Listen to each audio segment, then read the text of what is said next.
Lo pasti akhir-akhir ini banyak banget ngeliat video-video yang beredar, baik itu di X, TikTok, YouTube Short, Instagram, atau di sosial media yang lain. Dan video itu adalah video DPR joget-joget di sidang tahunan MPR tanggal 16 Agustus kemarin tepatnya. Nah, kejadiannya itu terjadi pas habis pidatonya Pak Presiden Prabowo.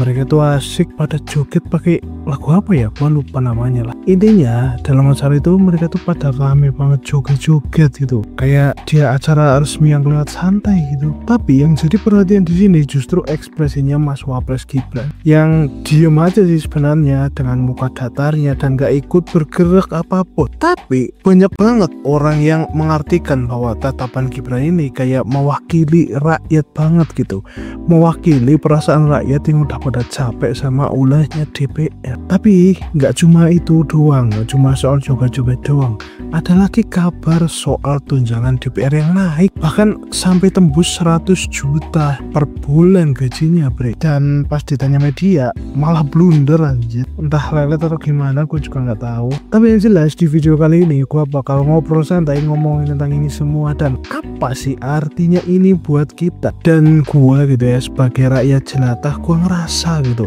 bahwa DPR tuh nggak pernah gitu bahwa benar-benar mewakili apa ya hajat-hajat kita gitu. Malah gue justru ngerasa sebenarnya ya kita kan nggak pernah gitu ya mewakilkan hajat-hajat kita pada mereka. Jadi jangan skip video ini, traktir gue kopi juga, linknya ada di deskripsi dan mari kita bahas.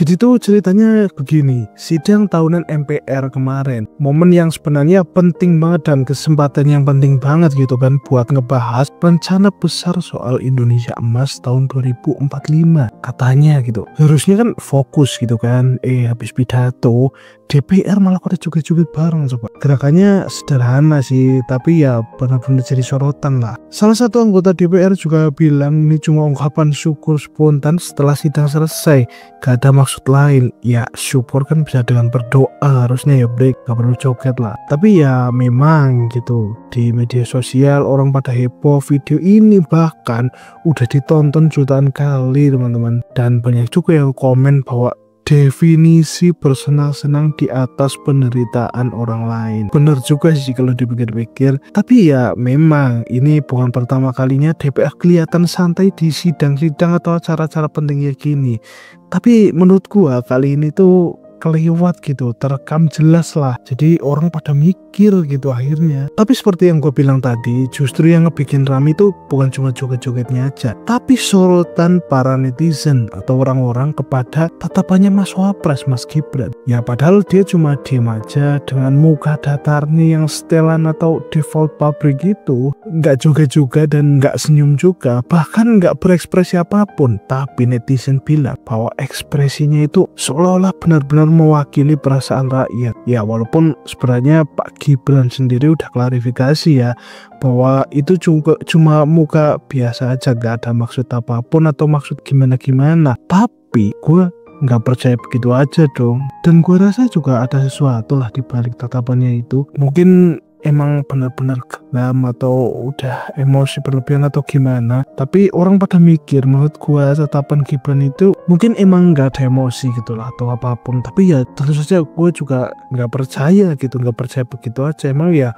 menurut gua udah benar-benar geram juga sih. Lama kita juga sebagai rakyat juga geram ya kan. Ditambah lagi ya emang benar-benar kelihatan gitu bahwa tatapannya itu, tatapan Mas Wapres Gibran itu kayak menyanyikan gitu kegeraman kita. Kita lihat DPR juga di acara resmi, sementara di luar sana kita ngurusin hidup sehari-hari yang susah dan harga sembako sampai tagihan yang nggak kelar-kelar gitu. Dan sebagai rakyat jelata, waktu ngerasa ini nunjukin banget jarak atau gap antara kita dengan mereka. Terus ingat gak sih tiap 17 Agustusan para pejabat pada rayain pakai duit negara, entah itu DPR, menteri atau siapapun pejabat negara, yang actually sebenarnya itu ya duit rakyat juga sih. Tapi sedangkan kita sebagai rakyat gitu ya, yang sebenarnya memiliki uang tersebut, malah merayain 17 Agustusan pakai uang sendiri, uang iuran. Bener-bener masuk akal nggak sih? Lo ngerasa gitu nggak? Atau lo lihat wakil rakyat lo di daerah lo sendiri begitu? Terus ceritanya juga nggak berhenti di situ aja, karena makin panas ditambah lagi dengan isu tunjangan DPR yang naik. Katanya gaji pokoknya sih cuma 4.200.000 gitu ya per bulan, tapi tunjangannya tuh besar banget teman-teman, dan sepertinya menjadi DPR adalah cita-cita gue selanjutnya. Bahkan ya, tunjangan rumah aja itu bisa nyampe 50 juta per bulan, beras 12 juta, bensin 7 juta anjir. Ditambah yang lain-lain itu totalnya ya bisa nyampe 60-100 juta lah. Dan Pak Puan Maharani sendiri juga bilang ini bukan kenaikan gaji, cuma penyesuaian aja gitu tunjangan rumah, karena rumah dinas kan udah nggak ada. Ngekos di mana ya semahal itu? Nah, tapi ada yang juga menarik di sini teman-teman. Ajias Kardin juga bilang sewa di Senayan itu mahal. 3 juta rupiah sehari itu wajar lah, kata beliau. Tapi gua serius gitu, 3 juta sehari itu kos-kosan macam apa atau kontrakan macam apa gitu 3 juta sehari ya kan. Biasanya kan cuma 1-2 juta lah kalau beneran kos-kosan, tapi ya, dan itu pun sebulan itu 3 juta sehari anjir. Tapi di sosmed orang pada bilang gaji DPR 20 kali lipatnya UMR Jakarta. Tapi sementara itu di sisi lain guru sama petani cuma ya dapatnya segitu-segitu aja, kan kasihan. Ada juga yang ngomong duit negara itu buat gaji DPR, hakim, menteri, tapi rakyat dicurusali sendiri. Ya memang sih mereka kerja, tapi ya bener-bener aneh lah. Tapi ada juga data yang menyebutkan bahwa tunjangan rumahnya DPR aja itu bisa makan anggaran 1,74 triliun rupiah selama 1 periode DPR aja itu. Bayangi coba, duit segitu besar bisa buat banyak hal lah kalau dikasih ke rakyat gitu. Ya walaupun mungkin dikasihnya sedikit, tapi seenggaknya rakyat ngerasa dipedulin sama negara, dan tentu saja rakyat senang daripada buat ngekos kan 3 juta per hari. Kos-kosan macam apa anjir. Dan ditambah lagi di saat harga sembako naik, bensin mahal, kita ngirit gitu. Mereka malah naikin tunjangan yang katanya buat efisiensi kerja. Tapi rasanya aneh banget lah. Ya gua sih sebagai rakyat jelata gitu, kayak nggak pernah dilupain gitu sama DPR. Serius, mereka tuh malah bilang gitu bahwa tunjangan ini tuh buat kerjanya lebih baik. Tapi kita yang macet-macetan tiap hari atau susah bayar sekolah atau apapun itulah, kita malah gak dapat apa-apa. Harusnya kan dapat tunjangan juga kan, karena sama-sama macet. Mereka ngaku wakil kita, tapi kepentingan kita sembako murah, pendidikan terjangkau, kerja layak cuma jadi omongan doang. Dan jujur aja teman-teman, tatapan Gibran yang diam itu kayak seolah-olah tuh benar-benar mewakili apa yang kita rasain. Geram sama sistem, kayak gak peduli, walaupun emang ya beliau sering dibully pelongo-pelongo juga sih sebenarnya. Nah, yang bikin orang-orang pada geleng-geleng kepala yaitu blundernya Pak Ajias Kardin. Pas diwawancara sama media, dia tuh bilang tunjangan rumah 3 juta per hari dikali 26 hari kerja jadinya 50 juta. Ya sebenarnya gue tahu sih mungkin beliaunya gugup kali ya, karena belum ada persiapan buat menjelaskan. Ya maklum lah, manusiawi, bukan nabi boy. Tapi yang jadi pertanyaan justru di sini, beliau kan anggota DPR, masa hitung-hitungan dasar seperti ini aja beliau bisa sampai salah? Ya seenggaknya kalau misalnya belum persiapan soal hitung-hitungan, ya seenggaknya jawabannya yang gak kayak gitu lah. Masa 3 juta per hari, coba kos-kosan macam apa dan sewa rumah macam apa gitu. Belum lagi reaksi panas netizen di berbagai sosial media. Ada juga yang ngomong ketua DPR selfie, anggota joget-joget, gaji naik. Ini wakil rakyat apa entertainer? Dan sebenarnya kalau kita lihat-lihat juga, gaji DPR itu lebih tinggi loh daripada gaji parlemen Inggris.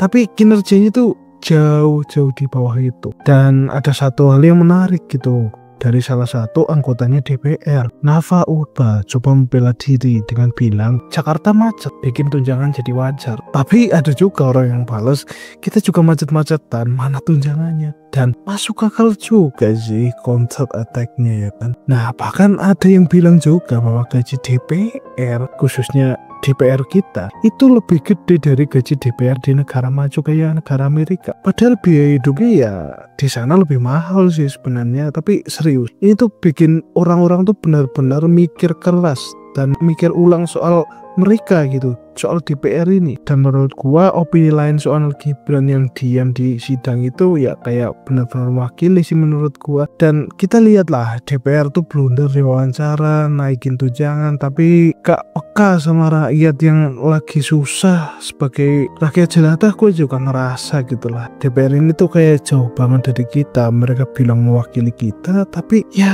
tiap buka berita cuma soal rapat-rapat yang molor atau ulah di sidang. Lu pernah dengar gak sih DPR tuh bikin kebijakan yang benar-benar pro buat rakyat? Ya sebenarnya kalau DPR cuma pro buat mereka sih. Jadi DPR joget, Gibran diam, tunjangan naik, blunder wawancara, ini semua bikin kita mikir ulang soal wakil rakyat. Kalau mereka itu cuma mewakili diri mereka sendiri sebenarnya. Kita rakyat jelata kayak ya gak pernah dilupain sama DPR gitu, kayak begitu. Kepentingan kita, sembako murah, sekolah terjangkau, kerja layak, cuma jadi janji kampanye aja. Tatapan Gibran itu kayak ya menyiratkan gitu, penuh makna bahwa kegeraman masyarakat tuh ya seperti itu, yang udah capek ngelihat DPR yang sibuk sama diri mereka sendiri, sementara kita ya ngurus hidup kita yang begini-begini aja ya teman-teman. Dan terakhir sih ya gua nggak bilang gitu ya semua anggota DPR itu buruk,